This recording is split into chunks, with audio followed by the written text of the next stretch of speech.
आप सभी का स्वागत है आपके अपने YouTube channel rise up with Kannu में। तो जीव जंतु जो बने हैं तो सबसे छोटा चीज जिससे वो बने हैं उसको हम क्या कहते हैं? सेल कहते हैं। यानी तो सेल को किसने खोजा था? हुक ने खोजा था। रॉबर्ट हुक नाम है उनका पूरा, लेकिन आपको पूरा अंग्रेजी नहीं छाटना है। लेकिन इसमें सेल में जो जहाँ पे एनर्जी बनती है सेल के लिए उसको हम क्या कहते हैं? माइटोकॉन्ड्रिया। क्या कहते हैं? माइटोकॉन्ड्रिया। तो ये क्या है?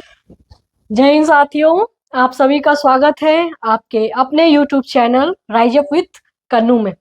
आप लोग के लिए एक बहुत अच्छी खबर है कि आपको सिर्फ 60 डेज मुझे देने हैं।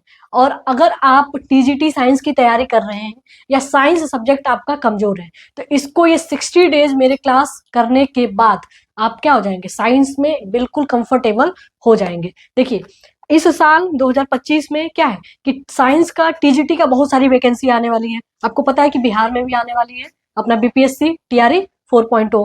ठीक है, अपना DSSS भी आने वाला है दिल्ली में, जो दिल्ली बोर्ड कराता है। और अपना यूपी में भी आने वाला है। आपको पता है कि मई जून तक अपना यूपी में भी क्या है कि जो पहले जो लोग आप लोग फॉर्म भरे हैं तो उनका मई जून तक एग्जाम हो जाएगा और नई भी वैकेंसी आने ही वाली है। उसके बाद से अब आपका राजस्थान में भी साइंस का एग्जाम होने वाला है, साइंस टीजीटी का, है ना। तो कहने का मतलब ये है कि आप अगर फॉर्म फिलअप कर दिए हैं तो 60 डेज में आप कहीं से भी पढ़े कुछ भी कर ले। 60 डेज में तो क्या है कि आप अपने अपने मन से पढ़ करके तैयारी तो आप साइंस की कर नहीं पाएंगे। तो इसीलिए आपको मैंने और मेरी टीम ने मिल करके साइंस का पूरा सिलेबस को हमने एक पीडीएफ फॉर्म में डिफाइन कर दिया है और उसको आपको 60 डेज क्लास मिलेंगे और 60 डेज में पूरा साइंस क्या हो जाएगा? कंप्लीट हो जाएगा। और पूरी क्लास क्या होगी? ये फ्री ऑफ कॉस्ट होगी। ऐसा नहीं होगा कि 10 स्टार्टिंग के 10 क्लास हमने दे दिया फ्री और उसके बाद हमने पेड बैच कर दिया, तो ऐसा कुछ नहीं होने वाला है। और पूरे यूट्यूब पे आप देखेंगे कि कोई भी चैनल ऐसा नहीं है कि जो आप लोग के बारे में सोच रहा है और फ्री में जो है आपका साइंस की तैयारी करा दे रहा है टीजीटी के लिए। तो इसलिए मैंने ये सोचा है कि मैं आप सभी लोगों को क्या करूं, फ्री में। मैंने और मेरी टीम ने सोचा है कि फ्री में आपको क्या करूं, साइंस का टीजीटी का आपका सिलेबस कंप्लीट हो जाए। इसके लिए आपको सिर्फ क्या करना है? 60 डेज आपको क्लास करने हैं और एवरीडे आपको क्लास करना ही पड़ेगा। और बहुत ही इजी वे में, बहुत जो कहते हैं कि अपने भोजपुरिया अंदाज में या फिर जो आपका अपना लैंग्वेज होगा, बिना बोर हुए आप बड़े आराम से एंजॉय करके आप ये पूरा साइंस आप क्या कर लेंगे? तैयार। देखिए, साइंस के को लेकर के ना बड़ा ही क्या है, भ्रम है, मिथ है कि साइंस बहुत टफ होता है, लेकिन ऐसा कुछ है नहीं। साइंस बहुत ही साइंटिफिक सब्जेक्ट है, रीजनेबल है। मतलब वो क्या है कि अगर रेशनल आपका माइंड है ना, और अगर आप साइंस से ही आप देखेंगे ना कि सारी चीजें क्या है, रिलेटेड है किससे? अपना साइंस से। जैसे कि आपने देखा होगा कि जो IITian बाबा हैं अभी अपने, वो भी क्या है, इसी चीज को बता रहे हैं कि पूरी दुनिया जो है कि क्या है कि सारी दुनिया क्या है कि साइंस पे ही टिकी हुई है। और साइंस ही अपना क्या अल्टीमेट अपना जो हमारा धर्म है वो भी पूरा अपना क्या है, साइंस ही है। तो साइंस अपना क्या बहुत अच्छा सब्जेक्ट है और इसको हम बड़े आसानी से पढ़ना क्या करेंगे, शुरू करेंगे। देखिए, सबसे पहला आपका क्लास जो है 20 क्लास में आपको बायो कंप्लीट करा दिया जाएगा, कंप्लीटली होगा। और ऐसे कराया जाएगा कि आपको क्लास में ही पूरा बायो क्या हो जाएगा, लर्न हो जाएगा। अभी मैं एक चैप्टर उसका डिस्कस करूंगी, आप देखोगे कि क्लास जो है कि लास्ट होते होते जो भी 30-35 मिनट 40 मिनट का जो भी क्लास होगा, वो क्लास खत्म होते होते जो भी मैं पढ़ाऊंगी क्लास में आपको याद हो जाएगा। ठीक है, बस उसके लिए आपको क्या करना है कि ध्यान से मुझे सुनना है। सिर्फ टर्म एंड कंडीशन क्या है कि ध्यान से सुनना है, अटेंटिव रहना है। मतलब ऐसा नहीं कि सिर्फ आप मुझे देख रहे हैं, ठीक है, फिजिकल रूप में आप बैठे हैं देख रहे हैं, लेकिन दिमाग आपका क्या है कि दिमाग उसके पास है कि वो क्या कर रही होगी या क्या क्या कर रहा होगा, ये सब आप सोच रहे हैं तो दिक्कत हो जाएगी। बस आपको क्या करना है, ध्यान से एकदम चिल माइंड होकर के पानी वानी पी करके आराम से आपको क्लास में बैठना है और सुनना है और क्लास क्या हो जाएगा, आपका तैयार हो जाएगा। 20 डेज में पूरा बायोलॉजी आपका क्या हो जाएगा, तैयार हो जाएगा। देखिए, सबसे पहले मैं आपको सेल्स के बारे में पढ़ाऊंगी, बहुत ही इंपॉर्टेंट है। इससे हर बारी सारे पेपर आप उठा के देखिए कि 1 से 2 क्वेश्चन, इससे 2 कभी कभी 3 क्वेश्चन भी आया हुआ। सेल के बाद से मैं आपको टिश्यू एंड अपना मस्कुलर सिस्टम जो है उसको पढ़ा दूंगी। उसको हम प्लांट फिजियोलॉजी पढ़ेंगे, ओके, और फिर ह्यूमन फिजियोलॉजी। ठीक है, यही फिजियोलॉजी में हम क्या पढ़ते हैं अपना कि जो भी अपना रेस्पिरेटरी सिस्टम है, एक्सक्रेटरी सिस्टम है, जितने भी अपने सर्कुलेटरी सिस्टम है ना, ये सारे सिस्टम अपना क्या होता है, ह्यूमन। वो वाला सिस्टम नहीं जो आजकल ट्रेंडिंग चल रहा है, वो वाला सिस्टम नहीं है, ये अपना अलग है, वो हम पढ़ेंगे। ठीक है, फिर ह्यूमन एंड प्लांट में रिप्रोडक्शन, बहुत ही इंपॉर्टेंट और सबसे इजी चैप्टर ये कहलाता है, ये हम पढ़ लेंगे, ह्यूमन एंड प्लांट रिप्रोडक्शन। दूसरा हम मॉलिक्यूलर बायोलॉजी पढ़ेंगे, फिर क्लासिफिकेशन, इकोलॉजी, बॉटनी, सारा हम क्या कर लेंगे, सारा हम कर लेंगे कंप्लीट, और उसके बाद से अपना क्या हो जाएगा, क्लास हो जाएगा कंप्लीट। ठीक, तो आइए, मैं ज़्यादा टाइम वेस्ट नहीं करूंगी और आपका क्लास करते हैं शुरू। तो आप लोग रेडी है ना? देखिए, आपको बस करना क्या है, टर्म एंड कंडीशन एक ही है कि आपको अगर अच्छा लगे, आपको पढ़ाने का तरीका अच्छा लगे, और अगर मैं समझाने में सफल हो जा रही हूँ, तो आपको करना है ये कि जितने भी अपने भाई बहन रिश्तेदार जो भी हैं, जो तैयारी कर रहे हैं, जो पढ़ाई कर रहे हैं, है ना, जिनको साइंस में क्या डिफिकल्टी हो रही है, तो आप उसके पास ये वीडियो जरूर पहुंचाएंगे और लाइक कर देंगे, सब्सक्राइब कर लेंगे चैनल को। और क्या करेंगे आप लोग, हाँ, कुछ मैं अपना दूंगी, इसमें पूछूंगी क्वेश्चन, तो उसको आप क्या कर सकते हैं, आपको करना पड़ेगा कमेंट बॉक्स में, है ना। देखिए, मैं आपके लिए जब मैंने निर्णय लिया है कि मैं फ्री ऑफ कॉस्ट, है ना, आप इसको मार्केट में मैंने बहुत सारे मैंने देख लिए, है ना। इससे बेस्ट अगर आपको कहीं क्लास मिल जाए ना, तो आप तुरंत तो मेरा चैनल क्या कर लीजिए, अनसब्सक्राइब करके वहां चले जाइए। ठीक है, पेड बैच में भी इवन इतना अच्छे से आपको नहीं मिलेगा। ठीक है, मैं हूँ और मेरी टीम में और भी लोग हैं जो सब मिल करके आपको क्या करेंगे, पढ़ाएंगे और हम लोग समझेंगे, है ना। तो आपको करना है ये। चलिए, तो देखिए, जो हम बायोलॉजी पढ़ते हैं, देखिए बायोलॉजी, हाँ, ये क्लास अपना इंग्लिश में रहेगा, मतलब कि हिंदी और इंग्लिश दोनों में रहेगा। और आपको पीडीएफ पीडीएफ इसका मिल जाएगा। ओके, तो आपको टेंशन नहीं लेना है, सिर्फ ध्यान से सुनना है। और दूसरी बात कि अगर आपको अच्छा लगे तो आप कमेंट बॉक्स में ये जरूर लिखेंगे कि ये क्लास आपको क्या चाहिए, लाइव चाहिए। तो अगर आप लोग ऐसे कुछ लोग रेडी हो जा रहे हैं, तो ये क्लास क्या होने लगेगा, लाइव होने लगेगा, तो वहां पे इंटरेक्शन करना क्या होता है, थोड़ा आसान हो जाता है। जैसे आप जो कुछ भी पूछेंगे तो मैं तुरंत उसका आंसर दे दूंगी, है ना। तो आपके लिए भी एक थोड़ा सा कनेक्टिविटी बना रहता है। तो मैं भी सोच रही हूँ कि क्या करूँ, कि लाइव क्लास ही लूँ, लेकिन अभी कुछ टर्म एंड कंडीशन है, मुझे उतना टेक्नोलॉजी इसके बारे में पता नहीं, लेकिन जो मैंने अपनी टीम से पूछा तो उन्होंने बताया कि उसके लिए क्या है कि बच्चे जो है कि खुद रेडी होने चाहिए कि आप लाइव क्लास ले। तो लाइव क्लास अगर आपको चाहिए तो आपको कमेंट बॉक्स में लिखना है कि लाइव क्लास चाहिए, है ना। तो लाइव क्लास भी अपना कुछ दिनों के बाद से शुरू हो जाएगा, तो आपके लिए भी अच्छा लगेगा, मुझे भी पढ़ाने में क्या है थोड़ा सा मजा आएगा, क्योंकि उसमें क्या होता है, बातचीत होता रहता है ना। अभी यहाँ कैमरे के सामने पढ़ाने में थोड़ा सा क्या होता है कि थोड़ा अच्छा नहीं लगता है, तो वहाँ पे बातचीत होती है तो लगता है कि हाँ चलो बच्चे क्लास में हैं, तो उस तरीके का एक अपना कनेक्टिविटी बना रहता है, तो उस समय ज्यादा अच्छा लगता है। ठीक है, तो आइए, अब ज्यादा बात नहीं करूंगी और अपना क्लास करते हैं शुरू। अब देखिए, अब आपको कुछ भी उलूल जुलूल नहीं सोचना है, अब क्या करना है, आपको ध्यान से सुनना है। इधर देखिए, जो है ना बायोलॉजी, ये बायोलॉजी का, देखिए, जीव विज्ञान इसको हम क्या कहते हैं, हिंदी में जीव विज्ञान कहते हैं। और इसका डिफिनेशन कैसे बताया जाता है कि जीवों के बारे में अध्ययन को क्या कहते हैं, जीव विज्ञान कहते हैं। मतलब कि the science in which we study about animals, है ना, इज कॉल्ड बायोलॉजी। लेकिन ये क्या पूरा सच नहीं है। ये डिफिनेशन जो है अपना अरस्तु ने दिया था, और सबसे पहले अरस्तु ने ही ये बायोलॉजी टर्म को दिया था।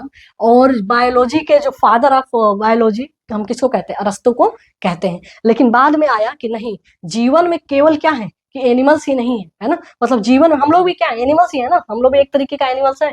और कभी कभी जानते हैं हमारे अंदर का एनिमल्स कभी कभी क्या होता है, बाहर निकलता भी है। तो हम लोग भी क्या एनिमल्स के बारे में, एनिमल्स ही है। चलिए, वो तो अलग है, मैं बताऊंगी सारा कि हम लोग किस में आते हैं। ठीक है, तो तो क्या सिर्फ जो है कि एनिमल्स के बारे में हम पढ़ रहे हैं तो क्या बायोलॉजी है, नहीं। क्या होता है कि प्लांट्स के बारे में भी क्या है पढ़ना, प्लांट्स, है ना, कि एनिमल्स और प्लांट्स दोनों के बारे में हम पढ़ते हैं किसमें, बायोलॉजी में, है ना। तो अब इसके अकॉर्डिंग बायोलॉजी को क्या किया गया, टू पार्ट्स में डिवाइड कर दिया गया। कितने पार्ट्स में डिवाइड किया गया है, टू पार्ट्स में। जो एनिमल्स के बारे में हम पढ़ते हैं ना, जब हम एनिमल्स के बारे में पढ़ते हैं तो उसको हम क्या कहते हैं, जूलॉजी कह देते हैं। क्या कहते हैं, जूलॉजी, है ना। ठीक है, इसको हम क्या कहते हैं, जूलॉजी। और यही इसके जो father father of zoology father of zoology क्या कहलाते हैं, अपने फादर ऑफ जूलॉजी क्या कहलाते हैं, अपने अरस्तु कहलाते हैं, है ना। देखिए, आप चाहे इंग्लिश मीडियम के हैं चाहे हिंदी मीडियम के हैं, आपको ये क्लास पूरा समझ में आएगा, है ना। क्योंकि हिंदी मीडियम वाले भी जानते हैं कि फादर ऑफ जूलॉजी क्या होता है ना। और वो भी अपना आंसर राइटिंग अच्छा लिखने के लिए, जब आप ट्वेल्थ में थे तो हम क्या लिखते थे, अच्छे से फादर ऑफ जूलॉजी लिखते थे, कि फादर ऑफ जूलॉजी अरस्तु। ठीक है, और यही जब प्लांट के बारे में, देखिए एनिमल्स के बारे में जब हम पढ़ते हैं तो उसको हम जूलॉजी कह देते हैं, एनिमल्स के बारे में इसमें पढ़ा जाता है ना, एनिमल्स। और यही अपना मेन जो है कि क्या सिलेबस ज्यादा इसी का आता है। एनिमल्स के बारे में हमको ज्यादा पढ़ना होता है, ठीक है। और जब हम प्लांट्स के बारे में पढ़ते हैं तो इसको हम बॉटनी कह देते हैं। क्या कहते हैं? बॉटनी। तो ये तो देखिए मैंने क्या किया, मैं जीरो से उठाऊंगी आपको। अगर साइंस में जैसे क्या टीजीटी साइंस है, वो भी बच्चा भर देता है ना फॉर्म, कि जिसने ट्वेल्थ में बायोलॉजी लिया ही नहीं था, जिसने ट्वेल्थ में क्या था, मैथमेटिक्स था, मतलब पीसीएम था, मैथमेटिक्स फिजिक्स एंड केमिस्ट्री था, है ना, तो वो भी साइंस का भर देता है, तो उसको बायो पता नहीं रहता है। लेकिन बायो आपको इस तरीके से पढ़ाऊंगी ना कि एकदम आप जीरो है, फिर भी आप क्या बन जाएंगे, उसमें हीरो बन जाएंगे, है ना। तो बॉटनी अपना क्या है, बॉटनी। और बॉटनी जो इन्होंने जिन्होंने देखिए, अरस्तु ने तो कहा था कि the study of animals is called biology, है ना, मतलब कि जीवों के बारे में हम पढ़ते हैं, उसको हम जीव विज्ञान कह देते हैं। लेकिन सिर्फ जीव नहीं, हम क्या करते हैं, मतलब कि किसके, प्लांट्स के बारे में पढ़ते हैं। तो ये किसने, फादर ऑफ प्लांट्स के बारे में भी सबको इंक्लूड किया गया। जीव में सिर्फ एनिमल्स नहीं, जीव में क्या आते हैं, प्लांट्स भी आते हैं। तो फादर ऑफ बॉटनी हम क्या कहते हैं। ये छोटे छोटे जो अपने एग्जाम होते हैं ना, उसमें ये पूछता था पहले, अब तो खैर नहीं पूछता है, लेकिन फिर भी आपको क्या है, नॉलेज तो होना चाहिए। क्योंकि ये सिर्फ ऐसा थोड़ी है कि आपको एग्जाम पास करना है, एग्जाम पास करने के बाद आपको जाके खुद भी पढ़ाना है। तो वहाँ पे आप क्या पढ़ाएंगे, है ना। और मुझे अच्छे से पता है कि हमारी स्कूलिंग कैसी हुई, हम कॉलेज में या स्कूल में कैसे पढ़े हैं। तो वो अगर वो ही सिर्फ पढ़ के और हम जाए पढ़ाने, तो क्या हो जाएंगे, हम डिमोटिवेट हो जाएंगे और बच्चे हमारा क्या करेंगे, क्लास में मजाक बनाने लगेंगे। तो आपको बेसिक भी यहीं पर क्या करना है, कंप्लीट, और एकदम फील करना है कि इस जो है कि एनर्जी के साथ क्लास करिए कि आपको बनना ही है, बनना 2025 में आपको गवर्नमेंट जॉब लेना है, साइंस का टीचर बनना है। और साइंस का टीचर बनना अपने आप में क्या होता है, एक बहुत प्राउड वाली फीलिंग होती है। क्योंकि साइंस जो है कि क्या है, ऐसा अपने सोसाइटी में कि साइंस जिसको आता है वो बड़ा जो है कि समझदार समझा जाता है। लेकिन ऐसा मैं तो स्पेशली नहीं मानती हूँ, तो ये मत आप सोचिएगा। देखिए, फादर ऑफ बॉटनी अपने क्या, थियोफेस्टस है। क्या है, थियोफेस्टस, है ना। तो ये बॉटनी का भी पूरा क्लास हम लास्ट में करेंगे। और आज हम पहले हम क्या पढ़ेंगे, जूलॉजी के बारे में पढ़ेंगे, ठीक। तो जूलॉजी मतलब कि अपना क्या है, कि जीव, आपको पता है ना, ठीक है। तो देखिए, कोई भी जीवन बना हुआ है तो सबसे पहले किसी चीज से बना हुआ होगा, है ना। जैसे कि आप बिस्किट जाते हैं खरीदते हैं, तो बिस्किट का एक पैकेट होता है ना, तो पैकेट किससे बना हुआ है, छोटे छोटे बिस्किट, यहाँ पे बिस्किट, यहाँ पे क्रम से क्या है, बिस्किट सजा दिया रहता है, और सजा करके पूरा एक पैकेट बन गया है। तो हम भी तो फुल पैकेट है अपने आप में, है ना। तो हम भी तो किसी चीज से क्या होंगे, बने होंगे। देखिए, यहाँ हम बोलने का मतलब मैं से नहीं, मतलब आप और मैं, हम दोनों को मैं हम बोलते हैं, तो ये आप ध्यान रखिएगा। तो चाहे आप अपने आप से भी रिलेट करिए, सोचिए कि आप भी तो किसी चीज से बने होंगे ना, ठीक है, या मैं भी किसी चीज से बनी हूँ। तो हम लोग किससे मिलके, हम किससे बने हैं, ठीक है। जो छोटा सबसे स्मॉलेस्ट जो चीज है हमारे बॉडी के अंदर, ठीक है, उसको हम क्या कहते हैं, सेल। तो इसलिए सबसे पहले वहीं से स्टार्ट करेंगे, सेल से इस चैप्टर को। इसीलिए सबसे पहले क्या है कि सेल पढ़ाया जाता है। कुछ लोग कहीं से भी उठा के और साइंस पढ़ाना शुरू कर देते हैं, और बच्चे क्या हो जाते हैं, कंफ्यूज। तो सबसे पहले हम जिससे बने हैं, मतलब ये जैसे साइंस बायोलॉजी अपना शुरू हुआ है, पहले वहां से शुरू करते हैं, ठीक है। अब देखिए, क्लास में याद हो गया कि नहीं, आपको दो ही अभी तक फैक्ट याद करना है, अरस्तु और थियोफेस्टस, है ना। थोड़ा सा बॉटनी और जो है अपना जूलॉजी में थोड़ा सा फैक्ट हमको याद करना होता है, लेकिन उसका भी टेंशन लेना नहीं है। मैं पूरे क्लास में ही क्या कर दूंगी, उसको रटवा दूंगी आपसे। देखिएगा, क्लास लास्ट होते होते अरस्तु इतने बार आएगा कि आपको याद हो जाएगा, ठीक है। तो क्या करना है, tension tension not, don't fear, I am here. सुनिए ना ये लोग, डरना नहीं है, एकदम ध्यान से सुनना है। देखिए, तो इसीलिए हम पहला चैप्टर अपना क्या शुरू करते हैं, सेल, है ना, ठीक है। तो देखिए कि सेल क्यों शुरू किया, क्योंकि हम क्या पढ़ रहे हैं, अपना बायोलॉजी पढ़ना शुरू किया। बायोलॉजी में हमने क्या देखा कि दो पार्ट है बायोलॉजी के, जूलॉजी और बॉटनी। जूलॉजी कौन बताया, बोलिए बोलिए, अरस्तु। किसने बनाया zoology, father of zoology is called अरस्तु। और बॉटनी कौन बताया, थियोफेस्टस, है ना। इतना याद हो गया आपको। अब बोलिए 5 बार बोलिए कि जूलॉजी अरस्तु, बॉटनी थियोफेस्टस, ओके। तो अब देखिए, इसको देखिए, अगर क्या होता है, कंफ्यूजन हो जाता है। अरस्तु और थियोफेस्टस तो याद रहता है, लेकिन आप इसमें कंफ्यूज होते हैं कि जूलॉजी, है ना, कि जूलॉजी को थियोफेस्टस ने खोजा था कि बॉटनी को थियोफेस्टस ने खोजा था, है ना, या जूलॉजी को अरस्तु ने खोजा था कि बॉटनी को अरस्तु ने खोजा था। तो देखिए, इसको ऐसे याद रखिए, ठीक है। तिरछा तिरछा कैसे, कि जेड जो है अपना इंग्लिश का जो जेड है वो लास्ट है, तो जूलॉजी और हिंदी का अपना पहला लेटर क्या है ना, तो तिरछा कनेक्शन है ना। क्या कौन सा कनेक्शन है? तिरछा कनेक्शन। यानी कि जूलॉजी को कौन खोजा है? अरस्तु। जूलॉजी को अरस्तु, है ना। तो ये याद रखना, आप कभी नहीं भूलना चाहिए कि जूलॉजी को किसने खोजा? अरस्तु ने। Father of zoology is called अरस्तु, है ना। और तिरछा ये कनेक्शन इसमें तो खास। अब दो ही, एक ही बच गया, तो थियोफेस्टस किसको खोजेंगे? बॉटनी को खोजेंगे, है ना। तो अब देखिए ये सेल है। सेल के बारे में हम क्यों पढ़ रहे हैं?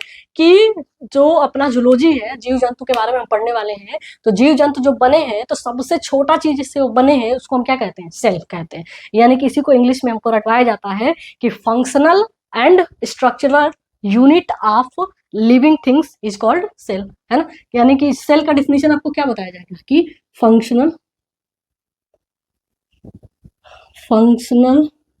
एंड स्ट्रक्चरल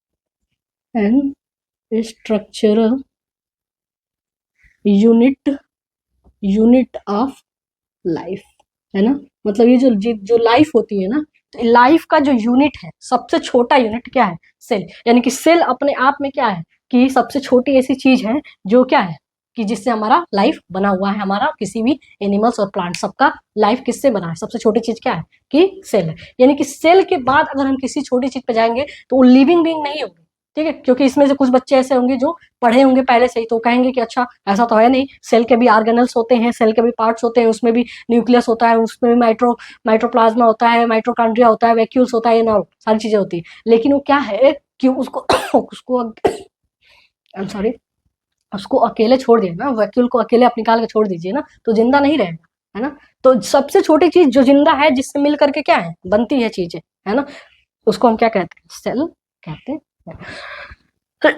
तो structural and functional unit of life is called cell. अब देखिए इस सेल को ढूंढा कौन खोजा, कौन बताया ये बात, ठीक है, कि होता है। अब देखिए सबसे छोटी चीज हम लोग क्या करते हैं कि सबसे छोटी चीज को गांव में कहते हैं कि हुक से निकालना, मतलब हुक से निकालना। तो हुक से हम कोई भी छोटी चीज को निकालने के लिए, पकड़ने के लिए क्या होता है? एक हुक ऐसा होता है, आता है निकालने के लिए, तो हुक से निकाल लेते हैं, है ना।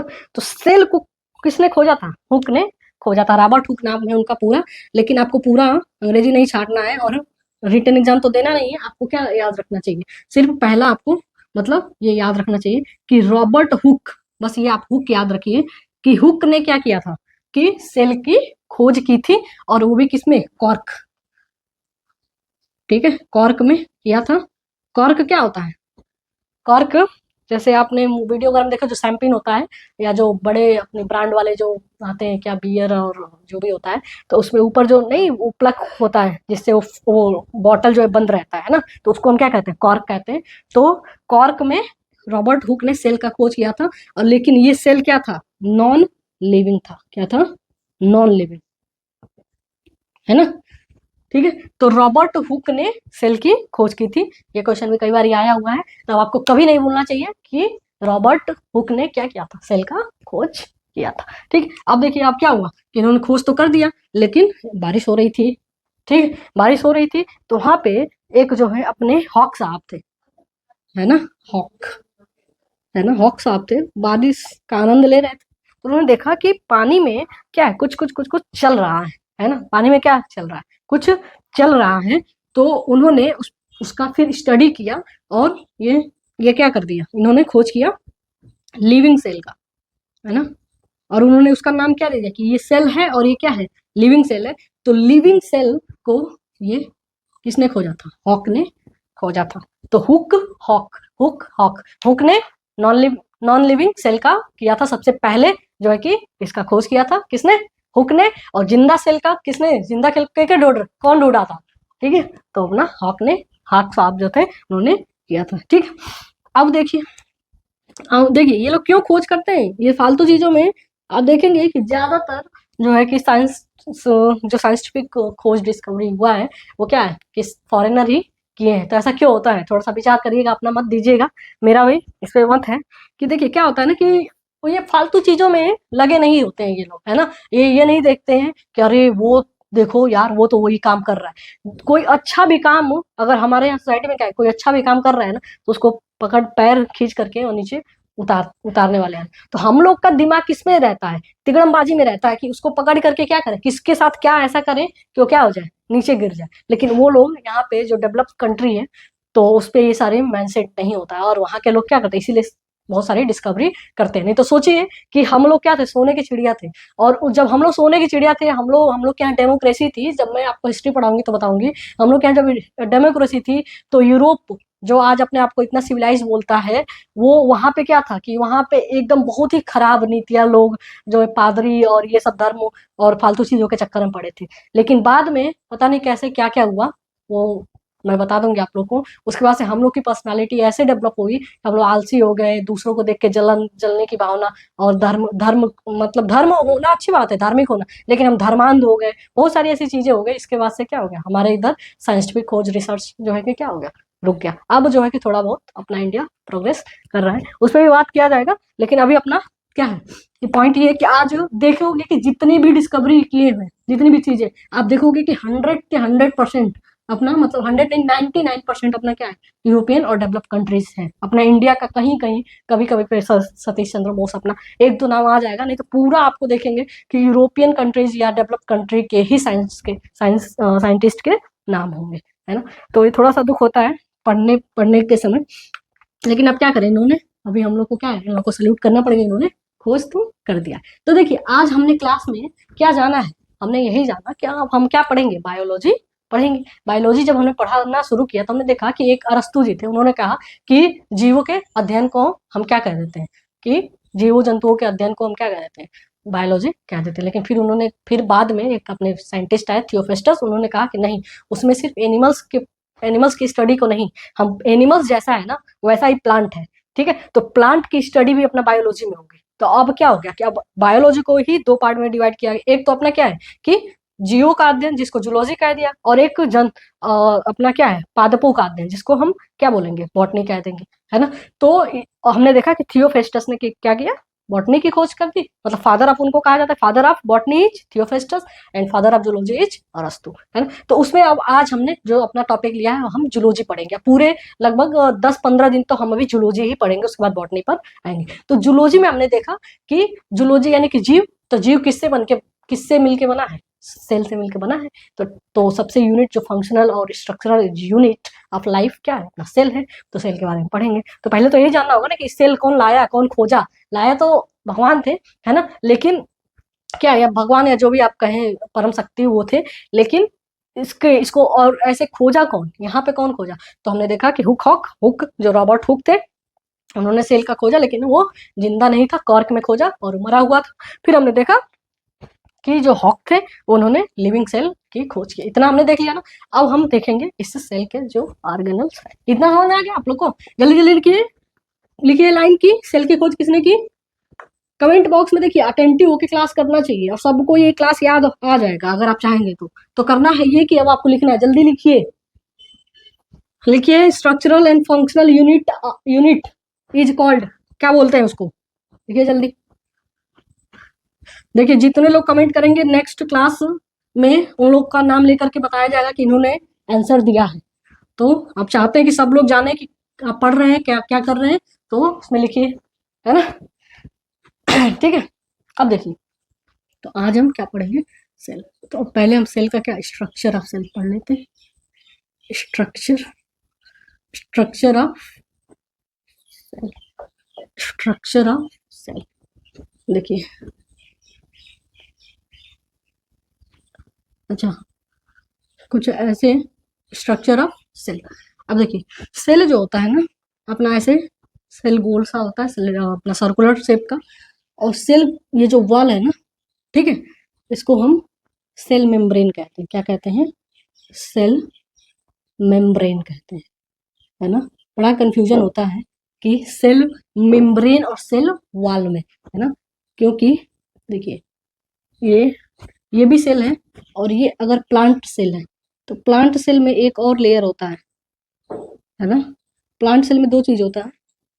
देखिए प्लांट सेल में तो सेल मेम्ब्रेन भी होता है, ये अंदर वाला लेयर को हम सेल मेम्ब्रेन ही कहते हैं, लेकिन ये आउटर वाला जो लेयर है इसको हम सेल वॉल कहते हैं, है ना। तो कंफ्यूज नहीं होना है आपको कि देखिए जो पेड़ पौधे अपने होते हैं वो घर में थोड़ी रहते हैं, घर के बाहर होते हैं ना, तो उनको थोड़ा डबल लेयर का प्रोटेक्शन चाहिए ना, नहीं तो आंधी तूफान आया तो क्या हो जाएगा, कट कट पीट जाएंगे जल्दी आसानी से। तो जल्दी से ना कटे पीटे, उनका थोड़ा सा प्रोटेक्शन हो, तो उनपे 2 लेयर का प्रोटेक्शन होता है, मतलब उनके जो सेल होते हैं ना उसमें 2 लेयर लगे होते हैं, है ना। एक तो सेल मेम्ब्रेन जो कि अपना इसमें भी होता है, प्लांट प्लांट सेल में भी किसमें होता है, ये एनिमल सेल है, एनिमल एनिमल यानी कि हम लोग का सेल या कुत्ता बिल्ली किसी का भी सेल, है ना, एनिमल।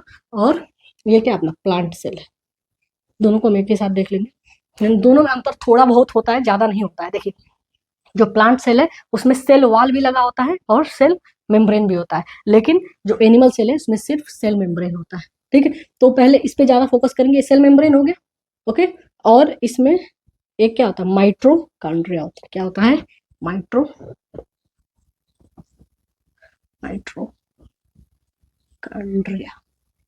है ना। देखिए आपको लिखने के चक्कर में ज्यादा नहीं पढ़ना, थोड़ा थोड़ा डिक्टेट करते रहिए। पीडीएफ पूरा आपको क्या है मिल जाएगा, आपको एक व्हाट्सएप ग्रुप भी अभी होने वाला, उस पर काम चल रहा है, व्हाट्सएप ग्रुप में आपको ऐड कर दिया जाएगा और डेली क्लास का आपको पीडीएफ मिल जाएगा। तो उसका टेंशन नहीं लेना है, बस क्या करना है आपको कि ध्यान से सुनना है, क्लास में आपको याद हो जाए ऐसे क्लास करना है, ठीक है। तो अपना क्या है, माइट्रोकॉन्ड्रिया। देखिए माइट्रोकॉन्ड्रिया कोई भी, जैसे कोई भी चीज बन गई तो उसको सबसे पहले क्या है कि एनर्जी की जरूरत होती है ना। जैसे कोई भी चीज बन के तैयार हो गई, जैसे गाड़ी आ गई आपके, आप खरीद करके क्या है कि अपना 4 व्हीलर 2 व्हीलर जो भी लाए, तो सबसे पहले वो चलेगा कैसे, उसमें क्या चाहिए, एनर्जी चाहिए ना। तो एनर्जी में हम फ्यूल उसमें यूज करते हैं, फ्यूल अपना पेट्रोल डीजल सीएनजी जो भी, है ना। लेकिन इसमें सेल में जो जहां पे एनर्जी बनती है सेल के लिए, उसको हम क्या कहते हैं, माइट्रोकॉन्ड्रिया। क्या कहते हैं, माइट्रोकॉन्ड्रिया। तो ये क्या है, ये पावर हाउस, इसको power power house power house of cell, है ना। तो देखिए जिसके पास बहुत ज्यादा पावर हो जाए, और पावर बहुत ज्यादा हो जाए लेकिन उसको कोई गाइड करने वाला नहीं, तो उसको हम लोग के गांव में क्या कहते हैं कि वो मुंह बोतल हो जाता है, मतलब अल्टर हो जाता है ना। तो बहुत ज्यादा ये क्या है कि ये क्या बनाता है, पावर ही तो बना रहा है ना। तो ये अल्टर ना हो, तो इसलिए इसका खोज किसने किया था, अल्टमैन ने कर दिया था। किसने कर दिया था, अल्टमैन। तो ये याद रखना है कि पावर, देखिए बहुत ज्यादा पावर आएगा, ध्यान रखिएगा कि बहुत ज्यादा पावर आएगा तो इंसान क्या हो जाता है, अल्टर हो जाता है। आप देखते हैं ना कि बहुत सारे लोग के पास अगर पावर किसी भी तरीके का आ जाता है तो कंट्रोल नहीं होता है, तो वो क्या हो जाते हैं, अल्टर जैसा बिहेव करने लगते हैं। तो माइट्रोकॉन्ड्रिया का खोज किसने किया था, अल्टमैन ने, याद रखना है। और ये क्या करता है, हमारा जो सेल है उसमें उसके उसके पावर हाउस का, ये क्या है, power house of the cell है ना। याद हो गया, ठीक है। दूसरा, अब मान लीजिए कि सेल एनर्जी एनर्जी तो बन गया, लेकिन एनर्जी बन गया तो ये क्या डगमगाने लगेगा ना। अब जैसे बहुत सारा एनर्जी आ जाए, है ना, बहुत सारा एनर्जी किसी चीज में आ जाए तो क्या क्या करेगा, डगमगाने लगेगा। तो डगमगाए ना, तो इसके लिए क्या है, आपको इसका एक स्केलेटन होना चाहिए। इसमें क्या होना चाहिए, इसका स्केलेटन सिस्टम होना चाहिए। हमारे बॉडी में कंकाल तंत्र है ना, पता है, हड्डी है, हड्डी के ऊपर अपना मांस है, मांस के ऊपर अपना क्या है, त्वचा है ना। ज्यादा हिंदी हो गई तो यही कह रही हूँ, इंग्लिश में क्लास चलेगी, टेंशन नहीं लेना हिंदी मीडियम वालों को भी, स्पेशली ये फोकस मैं कर रही हूँ हिंदी मीडियम को ही, है ना। तो ध्यान रखिएगा। तो ऐसे ही इसमें अपने सेल को स्ट्रक्चर बना रहे, तो इसके लिए इसमें क्या होता है, इंडोप्लाज्मिक रेक्टिकुलम। क्या होता है, इंडोप्लाज्मिक इंडोप्लाज्मिक रेक्टिकुलम। रेक्टिकुलम ये क्या करता है ना, ये स्ट्रक्चर क्या है कि स्ट्रक्चर देता है किसको, सेल को। क्या करता है, सेल को स्ट्रक्चर देता है, ठीक है।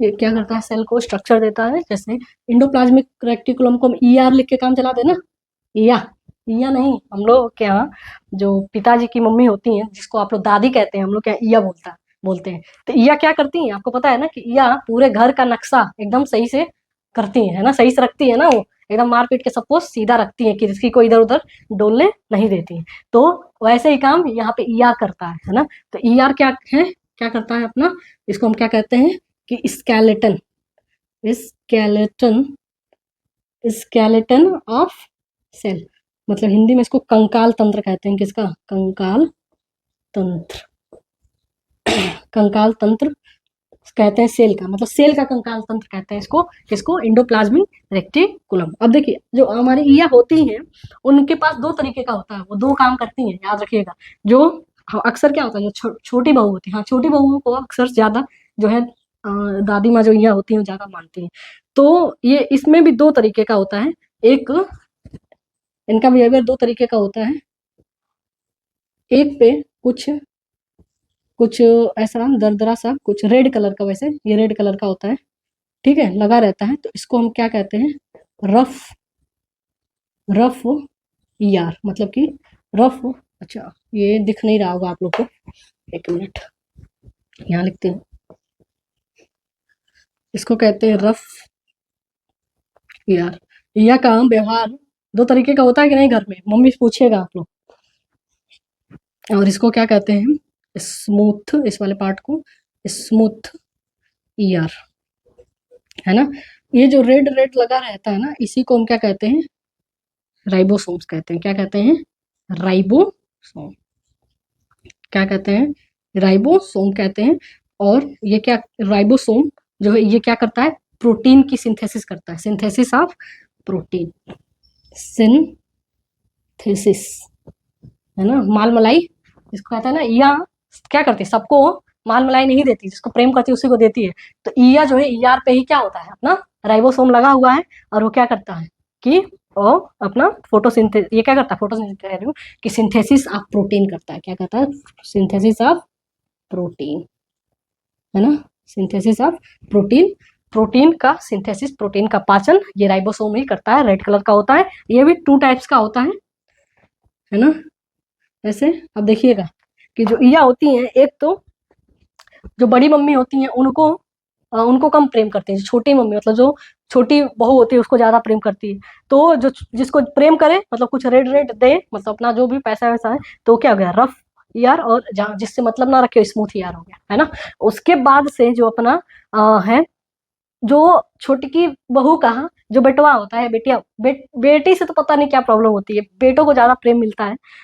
और उनका अपना रीजन है, वो तो बाद में तो उस समय एक बेटे को वो क्या करेंगे, कम प्रेम करेंगी, ठीक है, और एक को ज्यादा प्रेम करती है ना। तो ये भी दो तरीके का जो है कि राइबोसोम्स होता है। एक 70S होता है और एक 80S होता है ना। 70S जो है, आप देखोगे कि जो भी अविकसित, मतलब कि जो नॉन डेवलप्ड प्लांट्स सेल्स होते हैं, जो मैं आगे बताऊंगी आपको कि प्रोकैरियोटिक जो सेल्स होते हैं उसमें 70S पाया जाता है, और 80S तो हम लोग में पाया जाता है, जो डेवलप्ड सेल होते हैं, जो जिसको हम यूकैरियोटिक कहते हैं। ये सारी क्लास हम आगे करेंगे। बस आपको अभी क्या ध्यान रखना है, देखिए आपने एक कहानी सुनते सुनते आपने याद कर लिया, आपको पता भी नहीं चला आपने क्या याद कर लिया, कि जो है अपना एंडोप्लाज्मिक रेक्टिकुलम, जिसको हम ईआर कहते हैं, मतलब ईया दो तरीके का व्यवहार करती हैं, बड़ी मम्मी से अलग, छोटी मम्मी से अलग। तो छोटी मम्मी को ज्यादा प्यार करती हैं, तो उनके पास जो भी रहता है राइबोसोम, वो छोटी मम्मी को देती है। तो यानी कि राइबोसोम जहां पे चिपका रहता है वो क्या हो गया, रफ ईआर हो गया, और जहां पे चिपका नहीं है वो अपना क्या हो गया, स्मूथ ईआर हो गया। तो रफ ईआर में भी, रफ ईआर तो छोटी मम्मी हो गई, लेकिन छोटी मम्मी के दो बेटे हैं, तो दोनों बेटों को एक जैसा प्रेम नहीं करेंगे। दो देखिएगा कि दोनों बेटे में जो बड़का बेटा होगा उसको ज्यादा प्रेम करेंगे, बिटिया को तो करती ही नहीं है। तो 80AS का इनके साथ, इनके पास होता है राइबोसोम, और 70S का राइबोसोम, दो तरीके का राइबोसोम्स होता है। तो ये भी आपने जान लिया कि ये 70S वाला क्या है, मतलब छोटा बच्चा है, मतलब कि अपना क्या है, प्रोकैरियोटिक है, और 80S अपना क्या है, यूकैरियोटिक है, जो कि हम लोग यूकैरियोटिक है और प्रोकैरियोटिक। अभी हम टाइप्स ऑफ जब सेल्स पढ़ेंगे ना तो उसमें जान लेंगे। इतना तक क्लियर हो गया ना। तो देखिए अभी तक हमने क्या पढ़ा, याद हो गया कि नहीं। अभी देखिए हमने क्या पढ़ा कि ये अपना क्या है, सेल है, एनिमल सेल के बारे में बेसिकली हम लोग अध्ययन कर रहे हैं। तो सेल में हमने क्या देखा कि जो ये सेल है, जो सबसे आउटर लेयर उसका है, उसको हम मेम्ब्रेन कहते हैं, है ना, मेम्ब्रेन, जिसमें जिसमें कि बहुत सारे सेल ऑर्गेनल्स होते हैं। तो सेल ऑर्गेनल्स में पहला हमने क्या देखा कि माइटोकॉन्ड्रिया है, क्योंकि सबसे पहले कोई भी चीज अब बन के तैयार हो गई तो उसको एनर्जी चाहिए। तो ये क्या है, power house of the cell को हम क्या कहते हैं, माइटोकॉन्ड्रिया कहते हैं। पावर बन गया तो इधर उधर क्या करेगा, वो लड़खड़ाएगा ना। तो लड़खड़ाए ना, उसके लिए इसमें क्या होता है, एक और होता है सेल ऑर्गेनल, जो ऐसे इसका स्ट्रक्चर होता है, इसको हम यहाँ पे ईआर लिख लेते हैं, है ना, ईआर। इसको हम इंडोप्लाज्मिक रेक्टिकुलम कहते हैं। और ईआर में ही अपना क्या होता है, राइबोसोम्स होता है। इतना हमने समझ लिया। अब मान लो कि एनर्जी तो बन गई, फोटोसिंथेसिस तो हो गया, है ना, एनर्जी बन गई, फोटोसिंथेसिस हो गया। तो अब क्या करेगा इसको, अब ये अपना एनर्जी को क्या करेगा, बांटेगा ना पूरे सेल में। अब मान लीजिए पूरे सेल में बांटेगा कि नहीं। अब वो मैं मान लीजिए बोल रही हूँ, तो सबसे ज्यादा जो मेरा टंग जो है ना, टंग ज्यादा काम कर रहा है ना, ओके, तो टंग को लगातार क्या है, ब्रेन अपना सारे जो सेल्स हैं वो क्या हो रहा है, एनर्जी ट्रांसफर हो रहा है ना।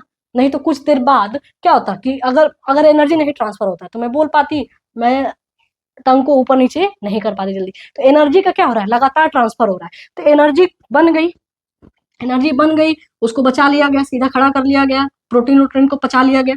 तो ये सब बचने के बाद से इसका एनर्जी का क्या किया जाएगा, ट्रांसफर किया जाएगा। एनर्जी का हम एनर्जी का हम क्या करते हैं, ट्रांसफर करते हैं। और एनर्जी का ट्रांसफर जो करता है उसको हम क्या कहते हैं, गोल्जी बॉडी कहते हैं। तो ये इरेज कर दूं ये आप लोग को, चलिए यहाँ समझाने की कोशिश करती हूँ। गोल्जी बॉडी यहाँ दिख रहा होगा मेरे हिसाब से, गोल्जी बॉडी है ना। गोल्जी बॉडी ये क्या करता है, ये रेगुलेट करता है कि कितना एनर्जी जाएगा कितना आएगा। तो इसको हम कभी कभी क्या बोलते हैं, ट्रांसपोर्ट पुलिस, शायद ट्रांसपोर्ट पुलिस भी कहते हैं, है ना। तो ये क्वेश्चन ऐसा पूछा हुआ कि ट्रांसपोर्ट पुलिस किसको कहते हैं, इसलिए मैंने बता दिया। छोटे एग्जाम में पूछा हुआ है, आप लोग से शायद ना पूछे, या स्टेटमेंट में पूछ भी सकता है, अभी कुछ कहा नहीं जा सकता, है ना। तो देखिए अब इसको कैसे याद रखेंगे कि आप देखेंगे बॉडी गार्ड, जो बॉडी गार्ड होता है वो क्या करता है, वो देखता है कि कौन पास आए कौन ना आए, कितना कितना जिसको प्रोटेक्शन दे रहा है, कितना आगे जाना है कितना। तो ये गोल्जी बॉडी, मतलब बॉडी गार्ड से आपको याद रखना कि बॉडी आ गया ना, मतलब बॉडी गार्ड। तो गोल्जी बॉडी क्या है, बॉडी गार्ड है ना। मतलब कि ये अपना क्या करता है, इसको हम यातायात पुलिस करते हैं, यानी कि ये ट्रांसफर ऑफ एनर्जी, ये क्या करता है, ट्रांसफर ऑफ एनर्जी ये करता है। ठीक है, अब एनर्जी का ट्रांसफर मान लीजिए हो गया चारों तरफ, है ना। चारों तरफ क्या हो गया, एनर्जी का ट्रांसफर हो गया, इधर उधर पूरा एनर्जी बन गया, पूरा इधर उधर वो दे रहा है। लेकिन अब मान लीजिए कि अगर ये क्या करे कि मनमानी तरीके से देने लगे एनर्जी, है ना, मनमानी तरीके से देने लगे एनर्जी, तो कोई तो ऐसा होना चाहिए ना जो इसको कंट्रोल करे, है ना। तो इसको कौन कंट्रोल करता है, लाइसोसोम, है ना। तो लाइसोसोम क्या करता है कि जितना भी अगर कोई गड़बड़ काम हो रहा है तो वो क्या कर देता है कि खत्म कर देता है एनर्जी को, या सेल को ही पूरा क्या कर देगा, डिस्ट्रॉय कर देगा। तो इसको कंट्रोल करने के लिए अपना क्या होता है, लाइसोसोम्स, लाइसोसोम्स, है ना। तो लाइसोसोम्स इसको हम क्या कहते हैं, सुसाइडल बैग भी कहते हैं, सुसाइडल हाँ सुसाइडल बैग, यानी कि इसको हिंदी में आत्महत्या की थैली कहते हैं, आत्महत्या की थैली। ये क्या करता है, रेगुलेट करने के लिए ये चाहिए ना चीजों को। जैसे कि मान लीजिए कि यही अपना इंडोप्लाज्मिक रेटिकुलम है, काम नहीं कर रहे हैं, अपना राइबोसोम्स फोटोसिंथेसिस नहीं कर रहा, ये हमारे इनको एनर्जी मिल गया तो हमारे इधर उधर अपना क्या कर रहे हैं कि अपना रोब दिखा रहे हैं। तो ये सबसे कंट्रोलिंग पावर क्या है, लाइसोसोम्स के पास। वो कह रहा है कि कोई भी मनमानी किया तो ये फट जाता है अपने आप में, है ना। तो ये किसका काम करेगा, आप कह सकते हैं कि ये बाबा का काम करता है ना। जो ईया के हस्बैंड होते हैं बाबा, तो जब फट जाए तो सबको क्या करते हैं, कंट्रोल में लाके और एक सीधे से, या फिर आप कह सकते हैं बड़े पापा काम करता है, बड़े पापा भी ऐसे ही कर लोग होते हैं, है ना। तो ये लाइसोसोम होता है, और ये क्या करता है, फट जाता है और अपने जाएगा तो पूरे सेल को क्या कर देता है, ले जाता है। जैसे कि आप देखे होंगे, जैसे कि मान लीजिए कि आप दरवाजा बंद कर रहे थे और अंगुली कुछ आ गया, तो यही कहते हैं ना, अंगुली जब चोट लग जाती है तो कुछ आ जाता है ना। तो कुछ आ जाता है तो आप देखेंगे कि यहाँ पे ब्लू कलर का हो गया, आपने कभी सोचा होगा, ब्लू होता है फिर ब्लैक हो जाता है ना। तो ये क्यों होता है, ये एक्चुअली यही होता है कि जो लाइसोसोम्स है ना वही फट जाता है, क्योंकि यहाँ पे क्या हुआ, ये प्रेशर पड़ा, ठीक है, प्रेशर पड़ा तो ये बाकी सब सोचते रहते हैं, अरे ये क्या हो गया, ये क्या हो रहा है ना। तो ये क्या हो गया, ये सोचते हैं, तो यहाँ पे अचानक से प्रेशर पड़ा है तो वो घबरा जाता है, और घबरा के क्या हो जाता है, फट जाता है, और फट जाता है तो पूरा ये सेल्स की क्या हो जाता है, सेल्स फट गया, इसीलिए वो ब्लू, और फिर वो ब्लू लास्ट में क्या होता है, ब्लैक। अब ब्लैक हुआ रहता है ना। तो ब्लैक हुआ रहता है तो वो किसके वजह से होता है, लाइसोसोम्स के वजह से अपना होता है। ठीक है, अब मान लीजिए कि इतना सारा काम तो हो गया, लेकिन ये तो थक भी तो जाएंगे सारे सब काम हम करके, है ना। तो ये थक जाए तो उनको क्या चाहिए, पानी चाहिए ना। तो पानी कहाँ पे रहता है, वैक्यूल में रहता है। अच्छा, यहाँ पे लाइसोसोम समझ लीजिए, लाइसोसोम समझ लिया, और जी अपना क्या है, गॉल्स, अच्छा हाँ गॉल्जी बॉडी समझ लिया, और अपना क्या है, वैक्यूल समझ लीजिए। तो वैक्यूल क्या होता है, यहाँ पे ये पूरा वाटर इसमें रहता है, ठीक है। तो वाटर की सप्लाई अपना बॉडी में, सॉरी सेल में कौन करता है, वैक्यूल करता है। ठीक है, बात आपको समझ में आ रही है पूरी बात। तो ये हाँ, अब देखिए ये सारा काम हो रहा है, जैसे मैं बोल रही हूँ, जो भी काम मैं कर रही हूँ, तो कोई तो होगा जो मेन पावर, जो मुझे इंस्ट्रक्शन दे रहा होगा कि अच्छा ये बोलना है, ऐसे बोलना है, है ना। तो ये जो बोल रहा है तो कौन कर रहा है, ब्रेन से आ रहा है ना, ठीक है। तो अगर ये ब्रेन, तो इसमें सेल में भी क्या होता है, मिड में सेल में अपना क्या होता है, ब्रेन होता है, जिसको हम क्या कहते हैं, न्यूक्लियस कहते हैं। तो न्यूक्लियस भी होता है एक अपना न्यूक्लियस। तो ये क्या है, ब्रेन, ब्रेन ऑफ सेल है। न्यूक्लियस क्या है, brain of cell, brain of cell. अब देखिए कहानी सुनते सुनते आपने जितने भी सेल ऑर्गेनल्स होते हैं उसका नाम याद कर लिया, उसका फंक्शन याद कर लिया, और किसने किसने खोजा था वो तो मैं शायद नहीं बताई हूँ। तो अब देखिए, तो याद रखिए कैसे, जैसे कि बंटवारा कौन करता है, बांटता अपना कौन कौन कौन कौन है ब्रेन को, बंटवारा अपना अच्छा सेंट्रोसोम्स तो बताया नहीं मैंने, ठीक है। तो ये अपना क्या हो गया, this is all about today class. तो देखिए क्लास समझ में आई ना। अभी देखिए आज पूरे क्लास में हमने क्या समझा है, एक बार रिकॉल करा देती हूँ मैं, ध्यान ध्यान दीजिएगा। चलिए इरेज, बिना इरेज किए हुए भी ध्यान। देखिए हमने क्या समझा, सेल चैप्टर हमने शुरू किया। तो पहले हमने क्या देखा कि चलो हम सेल का स्ट्रक्चर पढ़ लेते हैं, जो सेल ऑर्गेनल्स है उसके बारे में पढ़ लेते हैं। तो हमने देखा कि जो सेल हो है ना, जो एनिमल सेल है अपना, उसका जो सबसे लेयर होता है उसको हम क्या कहते हैं, मेम्ब्रेन कहते हैं, है ना। उसको क्या कहते हैं, मेम्ब्रेन कहते हैं। और ये सेल है, तो इसमें सबसे पहले क्या बनता होगा, एनर्जी बनता होगा, है ना, एनर्जी बनता होगा। तो एनर्जी कौन बनाता है, पावर हाउस कौन है इसका, शक्ति कौन बनाता है, तो माइटोकॉन्ड्रिया। और इसका खोज किसने किया था, अल्टमैन ने किया था। एनर्जी बन गई तो इधर उधर ये गिरने पड़ने ना लगे, उसके लिए स्ट्रक्चर होना चाहिए, स्केलेटन सिस्टम होना चाहिए। तो क्या है, ईआर होते हैं, ईआर होती है, ऐसे पूरा कहानी बता दिया। राइबोसोम्स क्या करता है, फोटो नहीं, सिंथेसिस ऑफ, क्या करता है, सिंथेसिस ऑफ प्रोटीन करता है ना। ये अपना जो है कि गोल्जी बॉडी क्या है, कि सब एनर्जी बन गया, कि कहाँ कौन किधर जाएगा, गोल्जी बॉडी क्या करता है, यातायात करता है ना। और इधर उधर जाने लगे, ठीक है, खराब काम कोई भी करने लगा तो ये जो लाइसोसोम है अपना क्या हो जाएगा, फट जाएगा और सारा सबका काम तमाम कर देगा, है ना। ठीक है, उसके बाद से हमने देखा कि अपना, अच्छा गोल्जी बॉडी तो हो गया, यहाँ पे लिखा है। उसके बाद हमने देखा ये सारा काम, ये सब लोग मेहनत कर रहे हैं तो पानी पीने के लिए भी चाहिए ना, तो वैक्यूल क्या करता है, वैक्यूल में वाटर होता है। और ये सारा काम हो रहा है, इसके लिए क्या है, दिमाग तो चाहिए। तो जो सेल का दिमाग है उसको हम क्या कहते हैं, न्यूक्लियस कहते हैं, है ना। ये न्यूक्लियस का खोज किसने किया था, रॉबर्ट ब्राउन ने किया था। किसने किया था, रॉबर्ट ब्राउन ने। तो इसको आप कैसे याद रखेंगे, आम का सीजन आने वाला है, ठीक है, या कोई भी आप कुछ भी फल वल खाते हैं तो आप देखोगे जो फल का बीज होता है ना, बीज बीच में होता है, और बीज आप देखिएगा उसका मैक्सिमम क्या होता है कि अपना ब्राउन कलर का होता है। तो रॉबर्ट ब्राउन ने क्या किया था कि बीज की खोज की थी। तो ये अपना क्या होगा, सेल ऑर्गेनल्स हो गया याद। ऐसे ही पूरा क्लास आपको क्या है, याद करा दिया जाएगा। बस करना ये है कि ध्यान से सुनना है, पीडीएफ चाहिए कमेंट बॉक्स में लिखिए, और व्हाट्सएप ग्रुप से जुड़िए आप लोग। बहुत बहुत धन्यवाद आप लोग।